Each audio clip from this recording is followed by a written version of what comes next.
বৃহৎ গণতন্ত্র উৎসবের শেষ দফা 1 জুন তারিখে বসিরহাট লোকসভা কেন্দ্রের এবারে নতুন রাজনৈতিক দল ভারতীয় জওয়ান কিষাণ।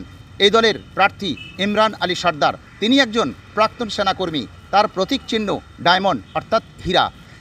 তার জয় নিয়ে যথেষ্ট আশাবাদী তিনি, তেমনই সাড়া মিলেছে বসিরহাটবাসীর কাছ থেকে। শুনুন তিনি কি বলছেন বিশ্ব দরবারে। এলাকা থেকে কেমন সাড়া পাচ্ছি? সাড়া খুব ভালোই পাচ্ছি, মানে সর্ব সাইড থেকে আমরা সাড়া পাচ্ছি। মানুষের অনেক ফোন আমাদের কাছে আসছে, অনেক মানুষ চাইছে যে এরকম একটা দল আরও অনেক আগে আসার দরকার ছিল। আমি তাদেরকে একটাই বলেছি, দেখুন এই দলটা এসেছে, যে কোনো জিনিসের একটা শুরু একটা শেষ একটা বিস্তারিত থাকে। তো এইখানে মানুষের এটাই বলতে চেয়েছি যে আমাদের শুরুয়াত হয়ে গেছে, মানুষ আমাদের দুহাত ভরে আশীর্বাদ করবে।